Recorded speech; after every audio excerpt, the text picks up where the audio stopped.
Hello friends, welcome to my channel learn with Eddie. આજના વિડીયોમાં આપણે જોશું કે ધોરણ 12 અંગ્રેજી વિષયમાં ક્વેશ્ચન નંબર બોર્ડમાં ક્વેશ્ચન નંબર 8, 9 અને 10 એ છે તે select the appropriate function from the bracket and write against it. એવો પ્રશ્ન આવે છે. Select the most appropriate function from the bracket and write it against each sentence. તો ચાલો આપણે આજે સમજીએ કે એનો જવાબ આપણે કેવી રીતે આપી શકીએ. તો જો અહીંયા કાઉન્સમાં તમને છે તે ફંક્શનના નામ આપેલા હશે અને નીચે સેન્ટેન્સ આપેલા હશે. તો સેન્ટેન્સ એ ફંક્શનનો આપણે આ સેન્ટેન્સ વાંચી સમજી અને એમાં અમુક શબ્દો આપેલા હોય એ શબ્દનો આપણે ઓળખવા પડે કે જેથી કરીને આપણે ખબર પડે કે એ કયા પ્રકારનું ફંક્શનનો ઉપયોગ થયો છે. તો ચાલો આપણે શરૂઆત કરીએ. સૌથી પહેલાં તો અહીં એક વાક્ય આપેલું છે, Lata is now too old to sing a song in live performance.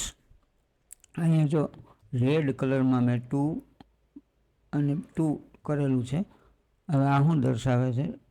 જ્યારે પણ કોઈ પણ વાક્યમાં ટુ આવે પછી વિશેષણ આવે પાછું ટુ આવે એટલે એ ફંક્શન કહેવાય result. Lata is now too old to sing a song in live performance. અને આપણે રિમૂવ ટુ કરીએ તો શું થાય?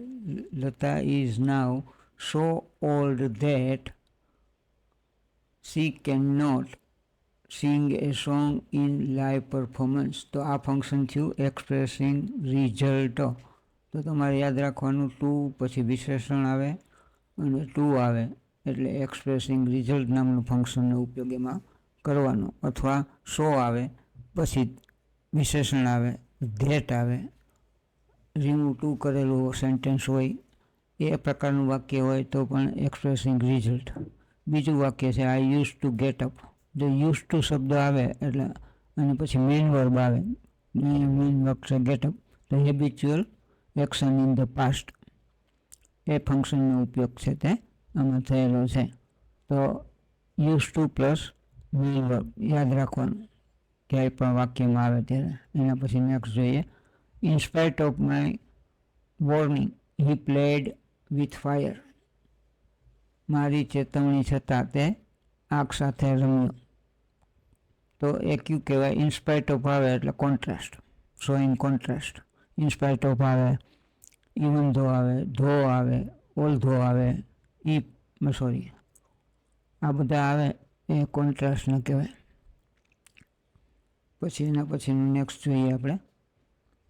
એમાં જો talking about person in relation to something છે, habitual action in the past, reporting, supposition. હવે પહેલું વાક્ય છે, Girish told James that he would buy a refrigerator the following day.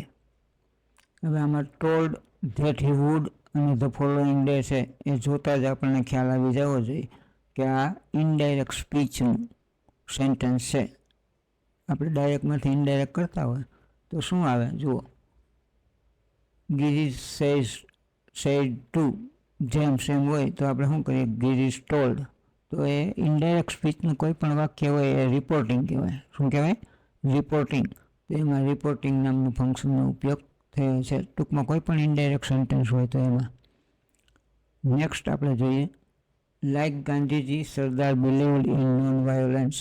તો લાઇક ગાંધીજીની જેમ, લાઇક એટલે જેમ, ગાંધીજીની જેમ સરદાર વલ્લભભાઈ પટેલ છે એ પણ છે તે અહિંસામાં માનતા. તો લાઇક શબ્દ આવે એટલે શું આવે? Talking about A person in relation to something. Like શબ્દનો ઉપયોગ જોવાનો ખાસ. લાઇક આવે આની જેમ, ફલાણાની જેમ, ઢીકડાની જેમ, દાખલા તરીકે ગમે તેમાં આવે. લાઇક શબ્દ આવે અને પછી નામ આવે, આવું વાક્ય હોય તો એમાં talking about A person in relation to something. એના પછી જુઓ, my grandfather use to go. Use to પછી ક્રિયાપદ આપેલું છે, મુખ્ય ક્રિયાપદ આપેલું છે એટલે હેબિચ્યુઅલ પાસ્ટ. હેબિચ્યુઅલ પાસ્ટનો ઉપયોગ થયો છે અથવા habitual action in the past.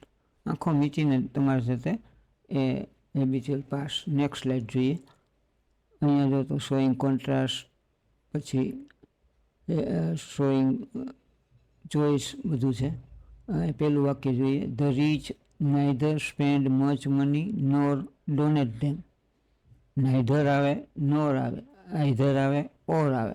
આવી આપણે પસંદગી કરવાની હોય બેમાંથી એકની, તો એને કહેવાય શોઈંગ ચોઈસ. શું કહેવાય એને? ચોઈસ એટલે પસંદગી. તો ફરી યાદ રાખજો, નાઇધર નોર આવે સેન્ટેન્સમાં ક્યાંય, કે આઈધર ઓર આવે, તો એને કહેવાય શોઈંગ ચોઈસ. એના પછી જો the lessons of Gandhiji and જે કૃષ્ણમૂર્તિ આર ટુ, પછી ડિફિકલ્ટ વિશેષણ આવ્યું, પાછું ટુ આવ્યું, તો એક્સપ્રેસિંગ રિઝલ્ટ. આ આગળ આપણે આવી ગયું છે ટુ વાળું.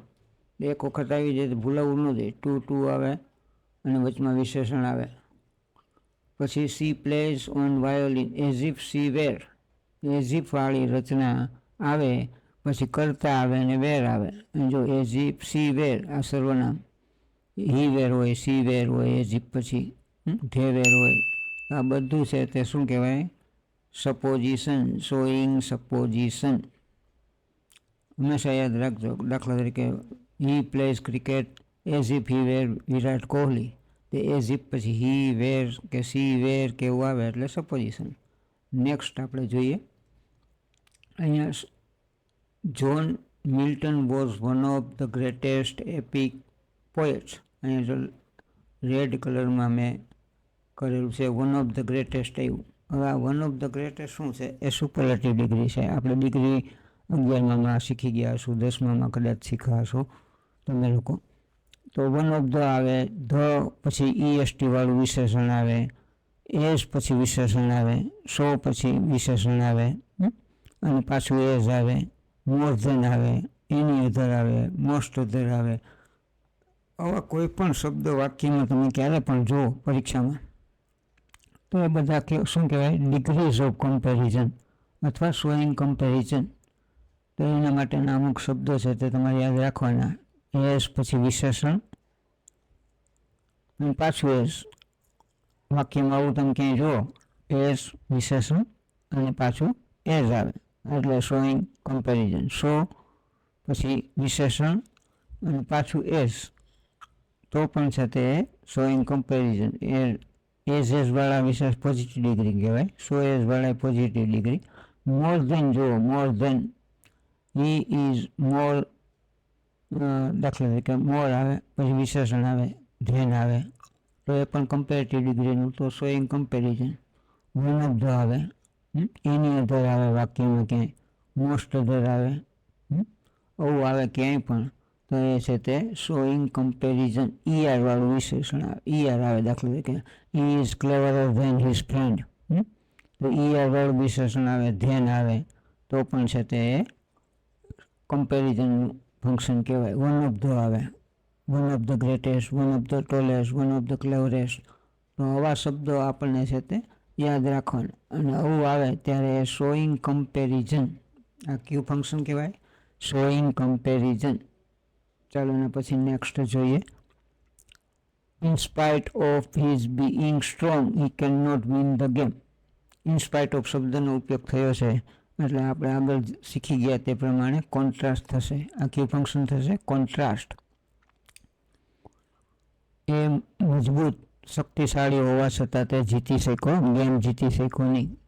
અને નેક્સ્ટ જે છેલ્લું છે with a view to meeting વાળું, એ તમે મને કોમેન્ટમાં એનો જવાબ છે તે કે એમાં શું કયું ફંક્શનનો ઉપયોગ થાય એ કોમેન્ટ કરીને મને કહેજો. My father went to Mumbai with a view to meeting his business partner. અને આનો જવાબ છે તે મને કોમેન્ટ કરીને દેજો. Thank you for watching.